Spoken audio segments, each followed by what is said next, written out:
Nesse vídeo eu vou falar como eu consegui correr a meia maratona abaixo de 1h30.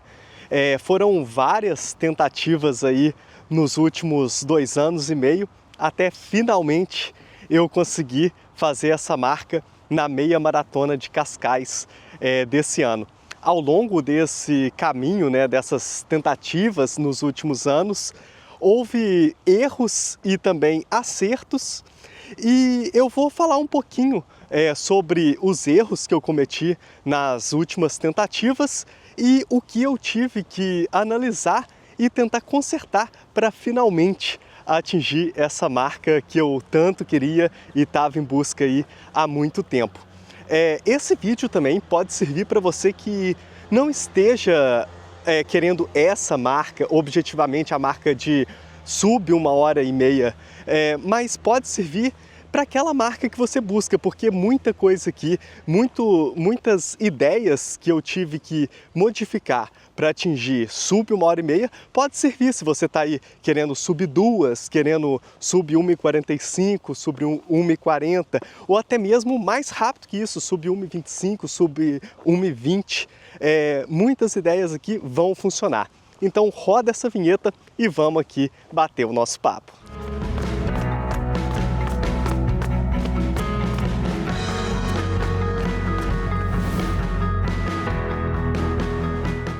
Olá corredores, eu sou o Jaime e esse aqui é o canal Pronto para Correr, onde você encontra informações de forma direta para te conscientizar sobre o universo da corrida. E deixa eu falar aqui, desde a minha estreia na meia maratona e minha evolução até meu último recorde pessoal, para aí sim depois falar das tentativas do sub 1h30, que assim vocês entendem o contexto de como tudo aconteceu.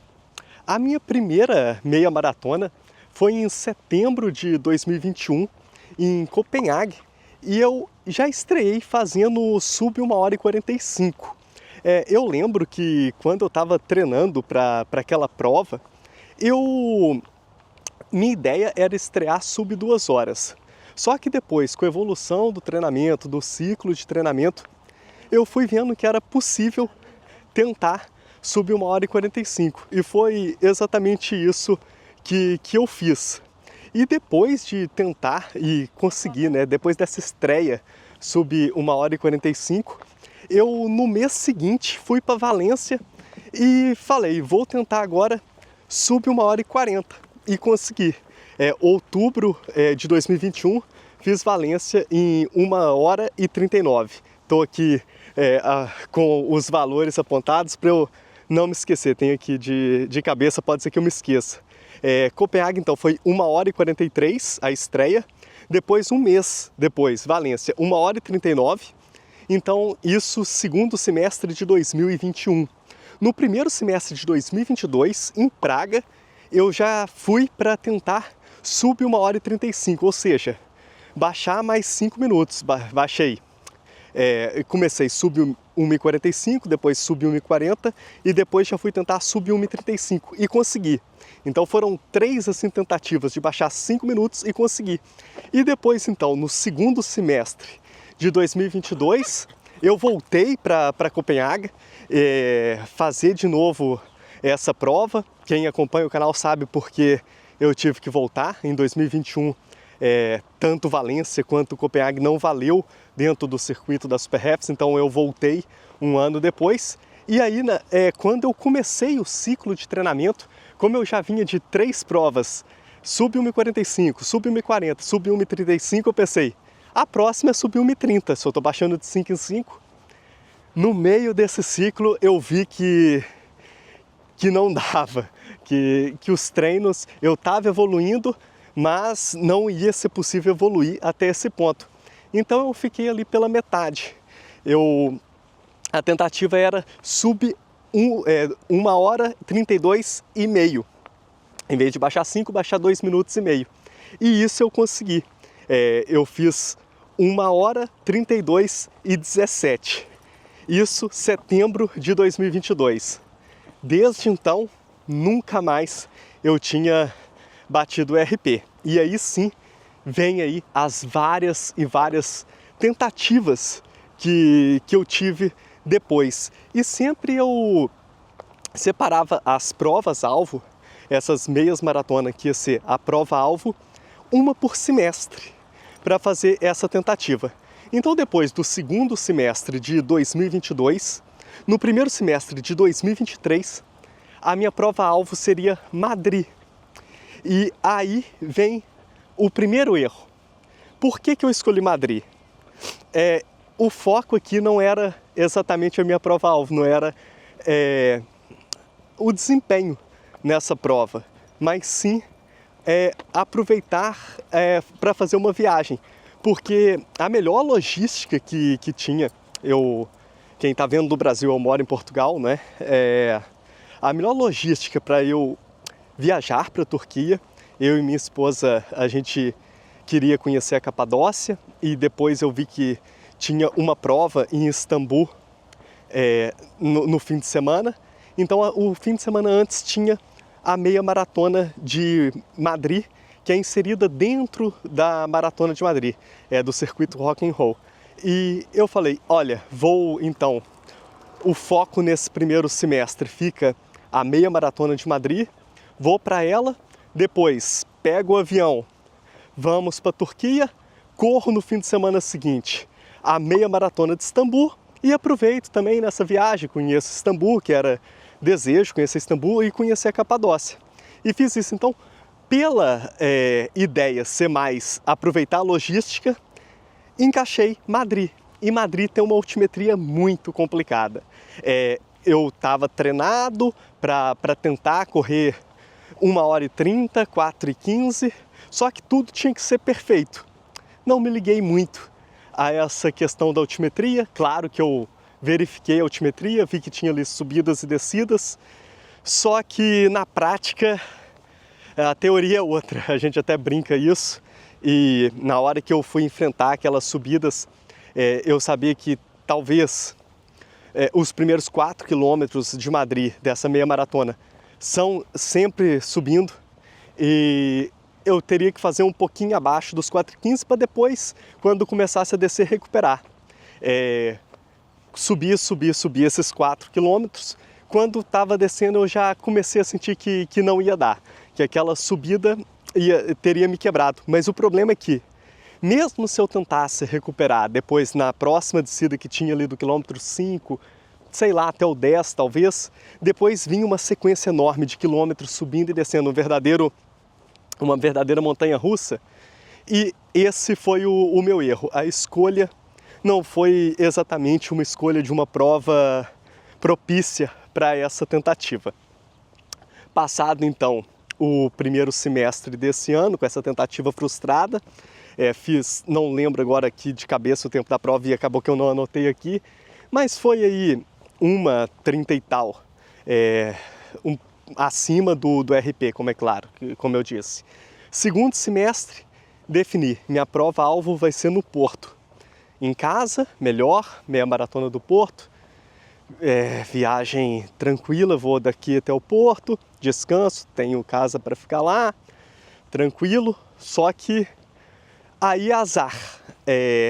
Nesse ano foi uma tempestade a meia maratona, tempestade mesmo, ventania muito forte, chuva, terminou com sol, mas mesmo no fim ali com sol ainda uma ventania enorme, e eu treinei novamente para correr 4h15. Qualquer coisa que desse errado, que perturbasse essa situação, se não tivesse condições perfeitas, provavelmente não daria. E novamente, não deu. Essa tempestade me prejudicou e me prejudicou muito. Depois tinha outras provas que eu fiz nesse segundo semestre que eu resolvi tentar. Uma que não seria uma tentativa, que eu já tinha comprado para ir, que foi o Mundial de Corrida de Rua, o primeiro Mundial que foi aberto para amadores poderem participar em Riga. Eu estava inscrito nas 3 distâncias do Mundial, iria correr na sequência a milha, os 5 quilômetros e depois a meia maratona. Então seria mais participativo, até porque quando eu me comprometi a ir para essa prova, eu pensei que eu ia conseguir fazer meu recorde pessoal e quem sabe fazer 1h30 na meia maratona no Porto, e depois eu ia para lá para participar das 3 provas. Eu ia, depois, mesmo não conseguindo, fui com a ideia de participar das 3 provas, ia com a ideia de participar das 3 provas, só que nessa semana eu fiquei doente, fiquei gripado logo na semana da viagem, fui para a feira, busquei os 3 números, os 3 dorsais para participar das 3 provas, mas no sábado eu decidi que eu só ia correr a meia maratona, não ia me esforçar por ter estado doente. Então abri mão de correr a milha e correr os 5 quilômetros. Comecei a meia maratona e quando eu comecei eu me senti bem. Foi ali o primeiro quilômetro, acho um pouco abaixo, no segundo encaixei, me senti bem e coloquei o ritmo que seria o ritmo do recorde, não é? O ritmo até da 1h30. Só que depois, na hora que chegou no quilômetro 10, provavelmente a gripe da semana, mesmo já estando ali quase 100%, pesou e isso, infelizmente, me quebrou e eu tive que abrandar um pouco o ritmo e não ir ali até o fim nesse ritmo que me permitiria essa 1h30. Então aqui foi azar mais uma vez de ter ficado doente e depois terminado esse segundo semestre de 2023, avançamos mais um semestre, chegamos no primeiro semestre de 2024 e fui correr a meia maratona de Berlim. Berlim entra para o circuito das Super Halves e eu, claro que tinha que estar lá, não é, para buscar novamente uma nova medalha do circuito, agora com Berlim. E Berlim, quem é aqui do universo da corrida sabe que é um local propício para fazer recordes, para correr rápido. E era isso. Novamente, então, prova-alvo de 2024, do primeiro semestre. Só que, novamente, eu estava treinado para correr para 1h30, 4h15 o quilômetro. E tinha que dar tudo certo. Estava indo para o lugar certo, prova com muitos e muitos corredores. Só que aconteceu que Berlim, dessa vez, estava quente em abril, o que não é nada comum acontecer. Nos últimos anos, sempre essa época, sempre tá bom, normalmente sempre tá bom na época da meia maratona.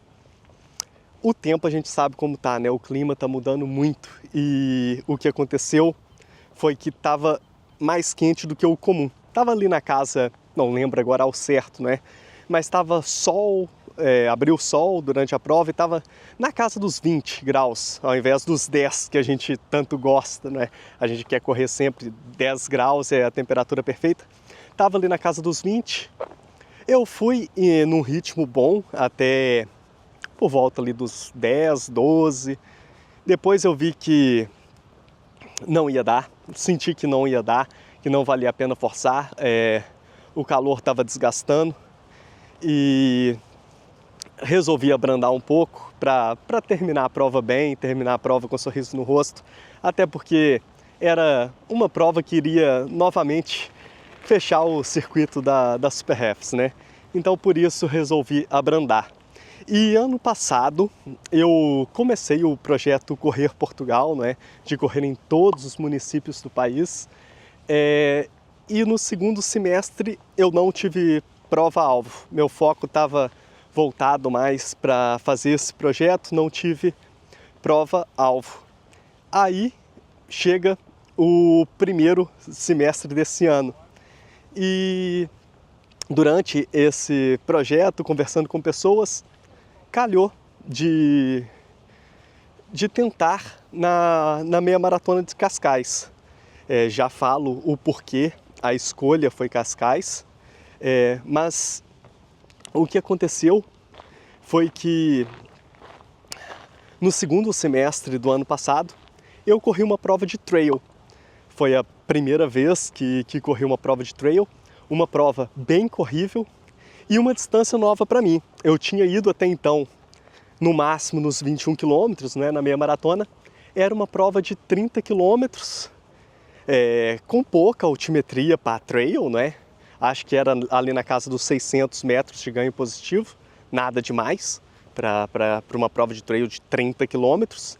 E era uma experiência nova para mim, poderia reencontrar amigos que fiz aí durante o projeto e fui para essa prova.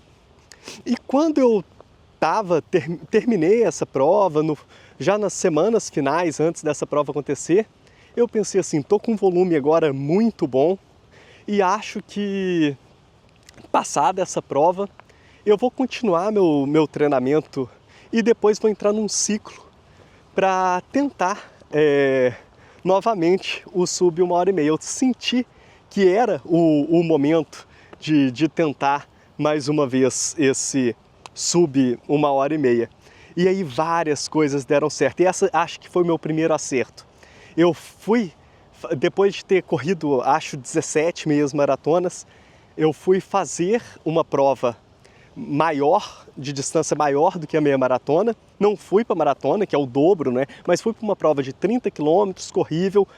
O ciclo de treinamento me permitiu correr um pouco mais, uma distância um pouco maior. Tive uma experiência de prova um pouco maior para depois voltar para a distância um pouco menor, que é a meia maratona.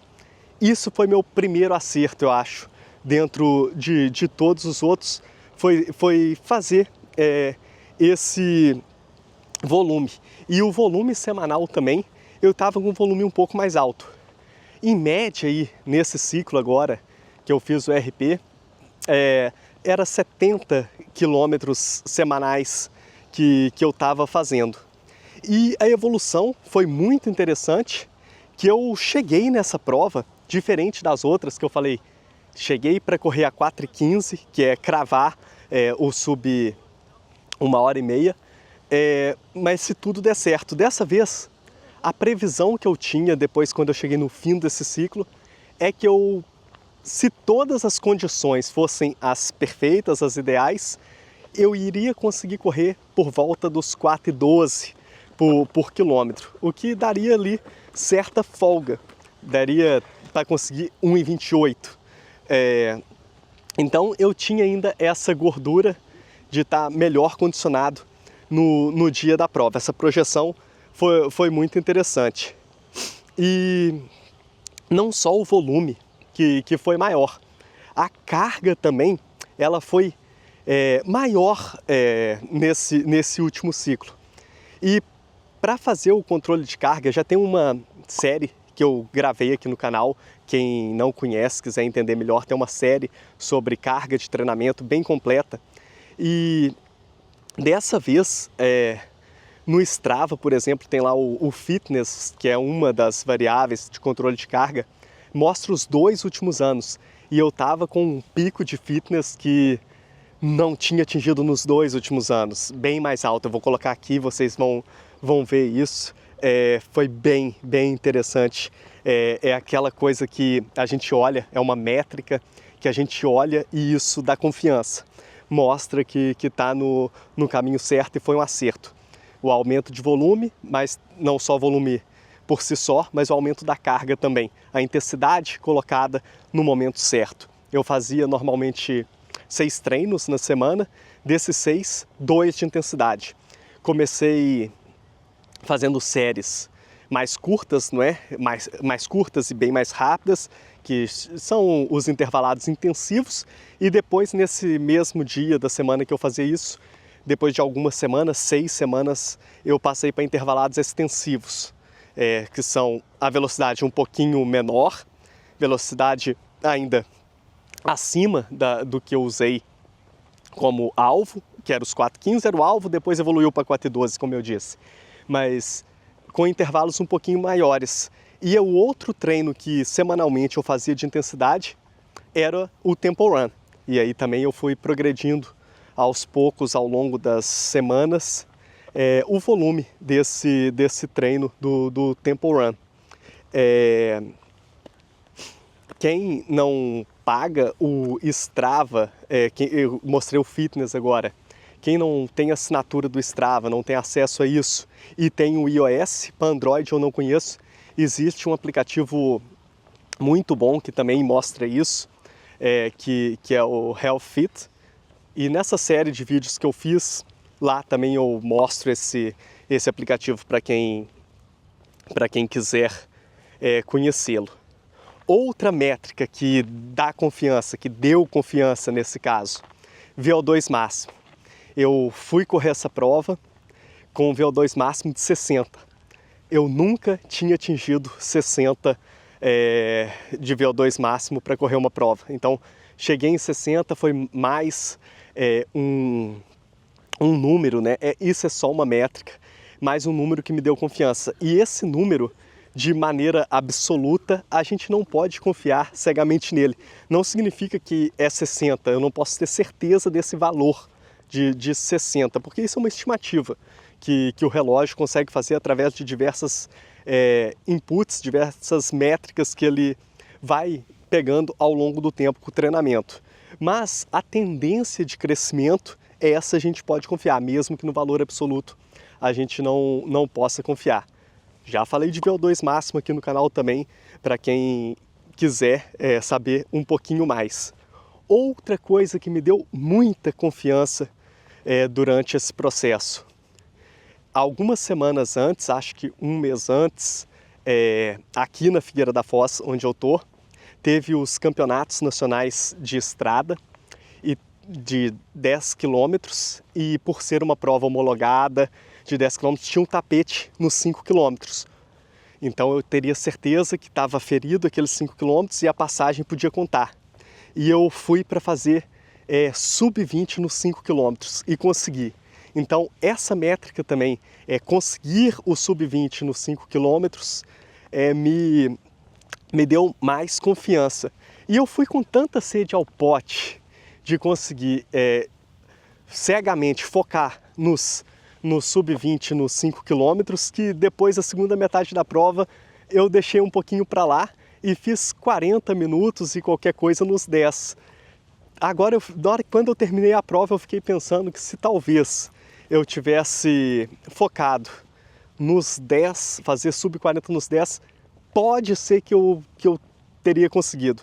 Não consigo aqui cravar que conseguiria, mas pode ser que teria conseguido. Mas meu foco era passar ali sub-20 no 5, que seria uma marca válida por ter percurso homologado, tapete certinho no 5, campeonatos nacionais de estrada, e consegui. Foi outro fator que me deu confiança.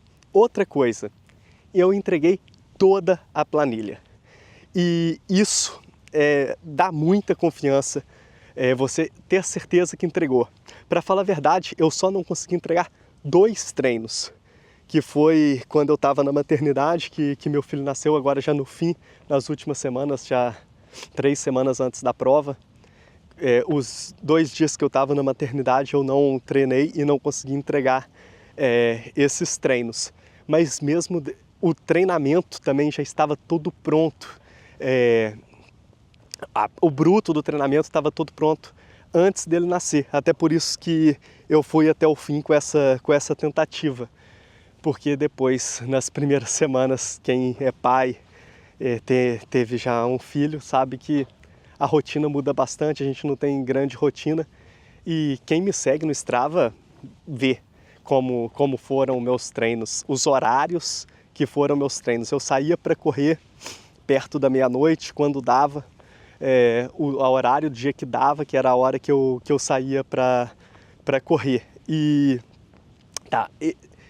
Fez muito frio em janeiro aqui. Às vezes eu saía para correr, também no Strava mostra lá a sensação térmica, temperatura, às vezes com chuva, tempestade, frio, próximo de 0, 4 graus, 3 graus, sensação, e eu ia e cumpria os treinos que tinha na planilha. Então isso me deu força na hora da prova, na hora que estava difícil. Eu pensava em várias coisas e uma das coisas que eu pensava era isso, que eu fui treinar quando estava muito difícil, olha o que eu fui treinar levando chuva, levando vento, passando frio, e eu não podia desistir na prova, porque agora é a hora de falar da prova e em muitos momentos eu pensei que não ia dar, muitos momentos. E aí entra o último ponto positivo, o último acerto e o maior acerto de todos que eu tive. A escolha dessa prova, como eu disse que tinha um outro motivo da escolha dessa prova, é que eu tive um pacer pessoal, um pacer quase que de luxo. O Luiz me acompanhou a prova inteira, ele já conhecia a prova, já tinha corrido a prova, ele corre bem mais rápido do que para sub 1h30 na meia maratona, então para ele fazer isso não era um esforço, ele conseguiria me entregar e ele foi um pacer assim espetacular, principalmente porque ele já conhecia essa prova e ele correu comigo durante o projeto Correr Portugal, conheci ele no projeto, correu comigo em Sines. E outra coisa do projeto é tão interessante que a gente faz verdadeiros amigos. Ele se dispôs a ir para a prova comigo, para correr, para me levar, para ser meu pacer. E foi ele que, em muitos momentos, se ele não tivesse ali, provavelmente eu tinha desistido. Eu tinha largado mão durante a prova, porque estava difícil. E ele, vamos, vai dar certo, tô contigo, vamos. E por diversos momentos foi ele mesmo que me voltou para a prova, que me fez voltar para a prova. Até porque a escolha dessa prova, Cascais não tem um percurso ideal para quebra de recorde. A altimetria é bem complicada, não é tão complicada quanto a de Madrid no somatório, mas a metade da prova, praticamente duas metades temos na prova. No início é um verdadeiro sobe e desce, que ele, por conhecer a prova, ele falou, vamos ter que fazer os primeiros quilômetros um pouquinho mais rápido para a gente fazer uma gordura. E até a metade da prova temos que fazer essa gordura. Por quê? Depois desses primeiros 2 quilômetros, talvez, de um verdadeiro sobe e desce, a gente entra quase que numa descida constante. E ali tem que fazer alguma gordura porque a prova depois tem o cotovelo e volta. A segunda metade é quase sempre a subir. Mesmo que não seja uma subida muito forte, tem uma subida muito forte por volta do quilômetro 17, mas mesmo antes, não tendo assim uma subida tão forte, é sempre inclinado e vai subindo aos pouquinhos. E mesmo na primeira metade, por volta do quilômetro 7 ainda, esse retorno é por volta do 11, eu virei pro Luiz e falei, eu acho que não vai dar, Luiz, eu tô muito cansado. E acho que ele sentia que eu estava cansado. E o que me cansava mais era a mente, porque eu olhava para o outro lado e eu via que depois eu ia ter que encarar a subida. Isso quebra mentalmente muito, porque você está descendo e sabe que depois você vai ter que subir aquilo tudo. Mas tinha feito a gordura, estava tudo no plano dele de pacer, que foi espetacular, de não fazer uma prova linear. Não poderia fazer uma prova linear ali. Se a gente fosse para fazer uma prova linear, não teria entregue. Por isso que também é muito interessante você ter um pacer que já conhece a prova, já tenha feito aquela prova. E a gordura, ela foi utilizada na segunda metade. Porque na segunda metade, na hora que começou a subir, estava muito complicado. E o tal do quilômetro 17, meu amigo, que eu falei, acho que é por volta do 17, é muita subida. Aí sim, é 1 quilômetro com uma subida bastante íngreme. E nessa subida bastante íngreme, eu no fim dela, eu já estava para parar, eu estava assim, desesperado. Aí foi o Luiz, Jaime, só me segue que vai dar certo. E parece, sabe, quando a gente está no deserto e vê o oásis, não é? Vê água. No último quilômetro era só descida. E graças a Deus que existia aquela descida. Foi a hora de aumentar a passada, ele falou, agora é passada larga e corre que é sua. E foi um último quilômetro que eu fiz uma parcial bem baixa e entreguei. Depois de duvidar por muito durante a prova que não ia conseguir entregar, entreguei nesses últimos quilômetros. Cara, e outra coisa que eu tenho que falar, vocês não vão ver a cobertura dessa prova. Por quê? porque se eu fosse lá para gravar, assim como eu fiz todas as outras provas, não teria saído. Eu fiz 1 hora, 29 minutos e 33 segundos. Se eu tivesse com uma câmera na mão, mesmo que só para fazer chamadas ou para fazer takes sem nem falar nada, não teria saído. Foi muito curto esse intervalo. Então vocês não vão ver cobertura dessa prova. Mas eu substituo essa cobertura por esse vídeo aqui, que falei diversas, acho que falei um pouquinho demais. Um vídeo diferente, resolvi fazer aqui caminhando e batendo um papo sem cortes nenhum pelo meio, só falando para vocês, para ver como eu falo bastante. O vídeo ficou longo, mas eu acho que todas essas lições que eu aprendi ao longo do caminho pode servir para você que está pensando aí. Ah, uma última que eu estava me esquecendo. Falei de diversas marcas, falei VO2, fitness. Outra coisa, o peso, cara. Eu sou pesado, sou um cara relativamente pesado para corrida e para esse nível de corrida, eu acho. Sou pesado, eu tenho 1,78 m e por muitas vezes eu corro com 78 quilos. Então, você que tem aí 1,85 m, é a mesma coisa se você estivesse correndo com 85 quilos. 1,70 m se você estivesse correndo 75 quilos. 1,78 m, 78 quilos. E nessas outras tentativas frustradas, eu via que normalmente forma-se esse pelotão que vai pro sub 1 hora e meia, né? Forma-se de forma natural, não oficial até mesmo. Eu olhava pro lado e via que eu era o maiorzinho ali da turma, o mais cheinho da turma. E nem é gordura, muitas das vezes, é meu passado no fisiculturismo, mesmo que já seja um passado distante, a musculatura fica, eu sou um pouco mais pesado, mas dessa vez eu consegui ir para a prova com 74,5 kg. E esse peso mais leve fez a diferença. Ainda mais numa prova que tinha subidas, né? Tinha ali um desnível considerável. Não é muito, mas para uma prova de estrada, para a busca de recorde pessoal, fazia a diferença. Como eu estava dizendo, acho que é isso. A medalha tá até aqui. Bem bonita essa medalha. Eu estou muito contente. Eu fui com a ideia de que realmente era agora ou nunca, e que bom que foi agora. Meu agradecimento aqui mais uma vez tem que falar ao Luiz. Cara, você foi espetacular. Espetacular.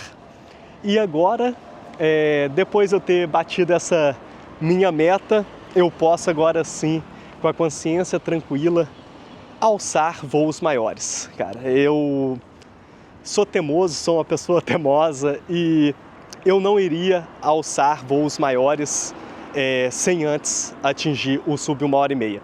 Eu tinha isso na minha cabeça. Antes de eu correr a meia maratona abaixo de 1 hora e meia, eu não iria voar mais alto.